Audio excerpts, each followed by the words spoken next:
प्रभु आपण मान प्रत्येक को बाहुल्य रूपे आशीर्वाद करंतु। आज जो प्रसंग रे प्रभुଙ୍କର वाक्य सुनिबा प्रसंग शीर्षक है एका एठी दी जण सेठी।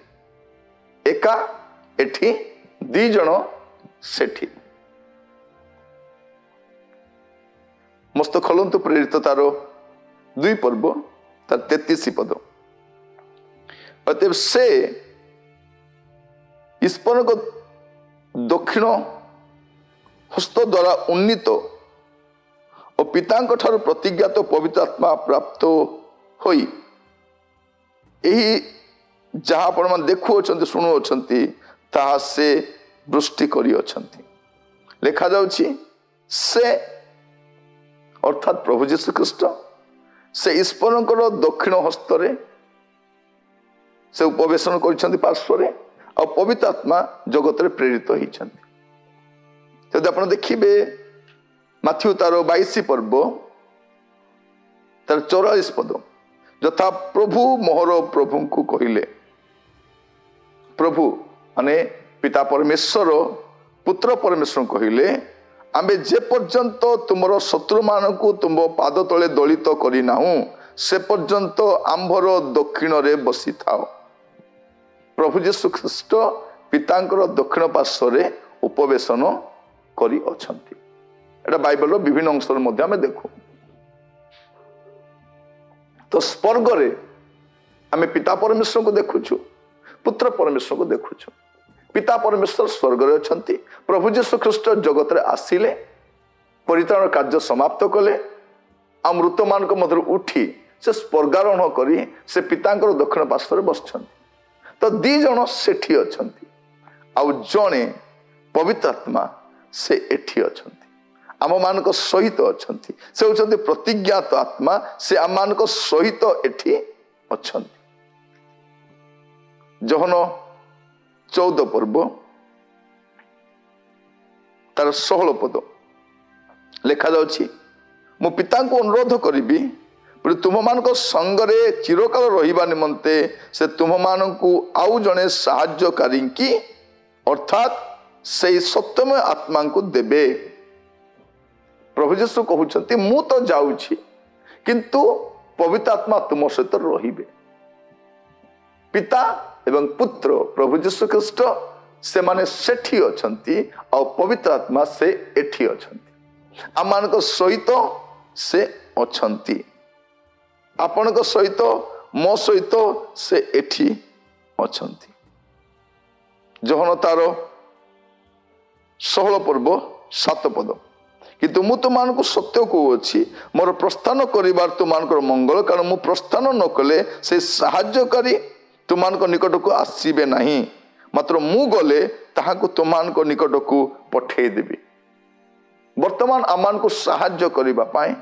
आमान को तत्वावधान करिबा पाए आमान को सठिक मार्ग रे चलिबा पाए आमान को सहाय्य करिबा पाए पवित्र आत्मा परमेश्वर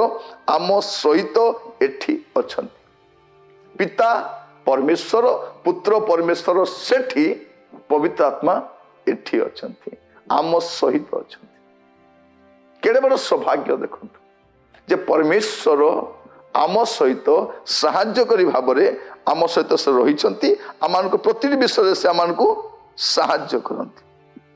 प्रति विषय आम को साहाय्य करती केते बड़ विषय। तेणु बाइबल आमको कौन कहे तांको दुख दियो नहीं तांकर कथा मानो तांकर रोब शुण जो से कहती से सब बेले कहिबे नहीं कहवा समय शुण से शांत रबरे कहिबे पथ हुड़िबा समय से कहिबे अबाटे जीवा समय से कहिबे से गंजना देबे से बुझीबा पई शक्ति देबे से विश्वास करिबा पे आमान को सहाय्य करिबे से आम पई प्रार्थना करिबार आमान को सहाय्य करिबे से करिबे। कारण पिता सेठी पुत्र प्रभु यीशु भी सेठी अछंती किंतु पवित्र आत्मा एठी अछंती आमान को सहित अछंती। प्रिय भाई भणी माने एफिसियो तार 4 पर्व 30 पद रे कौन लिखा जाए आउ जो पवित्र आत्मा को द्वारा तुम्हें माने मुक्ति दिवस निमंते मुद्रांकित हुई अच्छो ताहांकु दुख दियो नहीं। पवित्र आत्मा कहीं गोटे दिन आसब जे विश्वासी माने ए जगत रु मुक्त होकर चली जाए आउ से दिन पर्यंत से सठिक मार्ग रे परिचालना करने से तत्वावधान करने से सत्मार्ग रे कढ़ई नापी पवित्र आत्मा अच्छा से आपण को मत साहाय्य करने कारण पवित्र आत्मा परमेश्वर एठी अच्छा जगत रे अच्छा आमान सहित अच्छा आमान हृदय अच्छा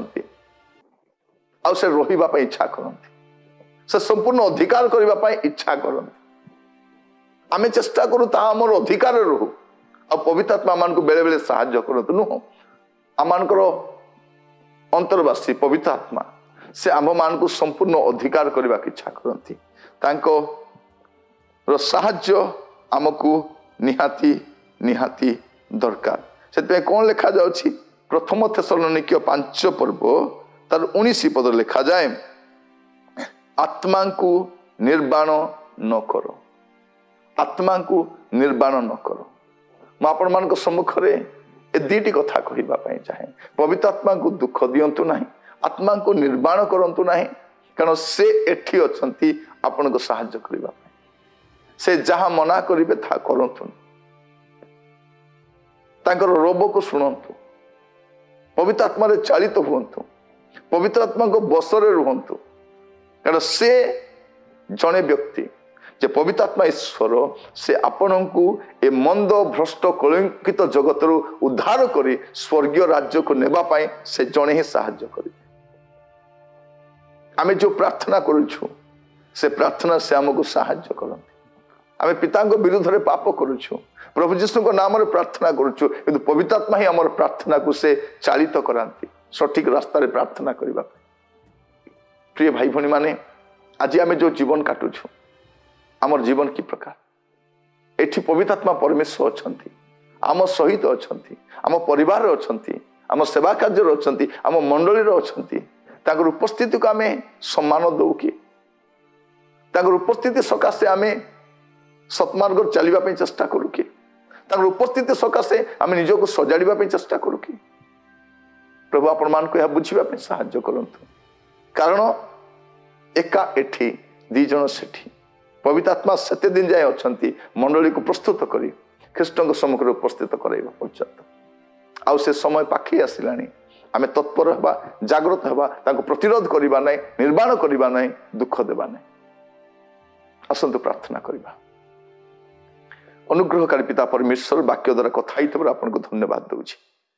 प्रभु पवित्र आत्मा को रोब सुनिबा पाए पवित्र आत्मा को निर्देश मानिबा पाए पवित्र आत्मा को नियंत्रण रहिबा पाए आमान को साहाय्य करो दिन प्रतिदिन प्रभु आमे पापर जगत रूप को आमे देखुछु तारी मध्य आपण को स्वर शुणा पाए आमान को साहाय्य करो प्रार्थना शुणी धन्यवाद दिए आदर महिमा आपण को दे प्रार्थना मोर प्राणर प्रिय यीशु नाम रे मागिली आमेन आमेन प्रभु आपण मान प्रत्येक को बाहुल्य आशीर्वाद करंतु नमस्कार।